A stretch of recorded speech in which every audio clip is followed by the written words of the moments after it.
কার ঘরে কি চাল দিয়ে রাঁধছে, মারামারি লাগছে, মোড়া চাল দিয়া ভাত খাইবো না চিকন চাল দিয়া লাগবো, ফোন দিছে সেহরিতে আপনার কোন একটা গ্রামের, আমি নাম বলতেছি না অসম্মান বোধ হবে, কোন একটা গ্রামে সেহরির মানে ব্যান্ডাইত ভাত খাওয়া লইয়া মারামারি লাগছে, বুঝছেন? এটা হচ্ছে জামার কত হয়েছে ব্যান্ডায় দুইটা রানতে হইব, আর বউর কত হয়েছে না রাইতে রাইন্দা রাখবো ব্যান্ডায় দুইটা গরম করে খাইবো। তো এখন এটা লাগিয়া লাগছে মানে মারামারি লাগিয়া, বউ গেছে গা জিয়ের বাড়িতে, মানে জিয়ের শ্বশুর বাড়িতে গেছে গা, গিয়া তখন আবার হচ্ছে কি জামাইয়ের নামে আমার কাছে দিছে অভিযোগ। এখন আমি এই বিচার কি কইরাম কোন, মানে আপনি আমার কোন যে ব্যান্ডাই কি রান্ধন কি রাইতে রানবো নাকি হচ্ছে ব্যান্ডাই দুইটা রানবো, এটা আমি এই সমাধান আমি কি দিব বলে। এখন এই জিনিসগুলো তো আপনারা একটু সামাজিক ভাবে নিজেরা একটু বসতে হবে, তাই না? তো এই জিনিসগুলো আপনারা নিজেরা বসেন, আমরা যদি সবাই ইউনাইটেড থাকি আমরা ইনশাল্লাহ সুন্দর একটা সমাজ গড়তে পারবো আমরা ইনশাল্লাহ।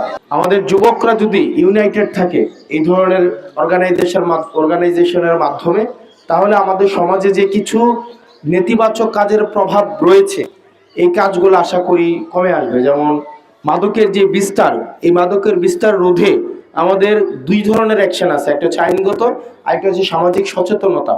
এই সামাজিক সচেতনতা যদি আমরা বৃদ্ধি করতে চাই সেক্ষেত্রে এই ধরনের সংগঠনের কোনো বিকল্প নাই।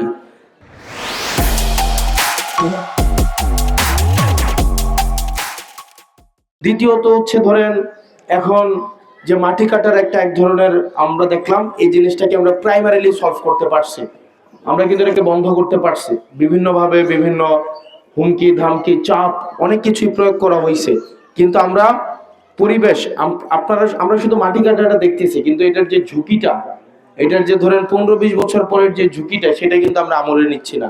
পরিবেশের যে বিষয়টা, আপনি নদীর মধ্যে যে জায়গাটায় মাটি কাটা হয় ধরেন 2 একর জায়গায়, এই 2 একর জায়গার টপ সয়েলটা যখন উঠাই নেওয়া হয় আশেপাশের আরো অন্তত 10-15 একর জায়গা কিন্তু ভেঙে যায়।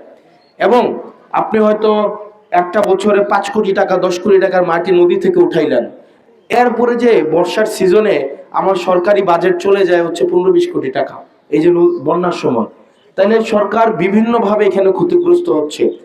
প্রত্যেক বছর আমাকে নদীর বাঁধ রক্ষার্থে আমাকে একটা বাজেট আমাকে প্রণয়ন করতে হচ্ছে, নদীর পাশের যে মানুষগুলো আছে আশেপাশের যে মানুষগুলা তাদের জীবনমান হচ্ছে সেখানে ক্ষুণ্ণ হচ্ছে। প্রত্যেক বছর তাদেরকে দেখা যায়, এই যে শিবনগরের আমাকে একজন বললো যে উনি গত 20 বছরে ওনার 4টা বাড়ি পাল্টাইতে হয়েছে। তো একটা মানুষের যদি 4টা বাড়ি পাল্টাইতে হয় 20 বছরে, আর থাকে কি? তো এই যে দেখেন পরিবেশের যে আমরা যে দীর্ঘমেয়াদী যেই আমাদের ঝুঁকিগুলো সেগুলো কিন্তু আমরা দেখি না, আমরা সাময়িক যেই ঝুঁকিটা আছে আমরা সেই ঝুঁকিটা দেখি। সেজন্য আমাদেরকে বিভিন্নভাবে প্রেশার এক্ষেত্রে আমি রাজনৈতিক দলগুলো যারা আছে আপনাদের আমরা চাই এটা মিউচুয়ালি আমরা পরিবেশের দীর্ঘমেয়াদী যে ঝুঁকিটা হোক সেটা কিন্তু দায়ভার আমাদেরকে নিতে হবে। আপনি কিন্তু এটা সুযোগ এড়ানোর মানে এটা কোনোভাবে আপনি এটা সুযোগটা এড়াইতে পারবেন না। প্রত্যেক বছরে ত্রাণ দিলাম, আমরা মুড়ি চিরা নিয়ে মানুষের কাছে দৌড়াইলাম, বন্যার পানি আসলো, আমরা অবশ্যই নদীগুলাকে আমাকে প্রবাহমান রাখতে হবে। এই কার্যক্রমকে গতিশীল করার জন্য আমরা লাস্ট এই যে 15 দিনে আমরা কয়েকটা কাজ করছি।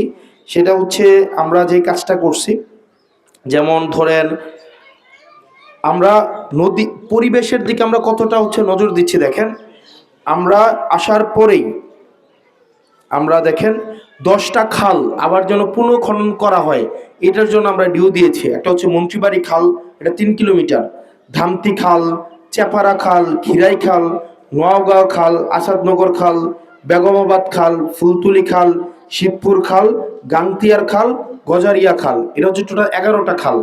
এরপরে আছেন সরকার থেকে 6টা খাল পুনঃখনন করে দিবে। এই যে নতুন একটা প্রকল্প নেওয়া হয়েছিল 31 কোটি টাকার, এটার 6টা খাল খনন করে দিবে। একটা হচ্ছে মরিচা থেকে সিদ্ধেশ্বরী একটা খাল আছে, এটা 26 কিলোমিটার, এই খালটা আবার পুনঃখনন করা হবে। রামপ্রসাদ খাল, মনোয়ার খাল, তারপর হচ্ছে বেজিরমার খাল, দোলাই খাল, সিদ্ধেশ্বরী খাল, এই সবগুলো হচ্ছে দেবিদ্বার, অনেকগুলো খাল, এগুলো হচ্ছে আমরা নাম শুনিও নেই।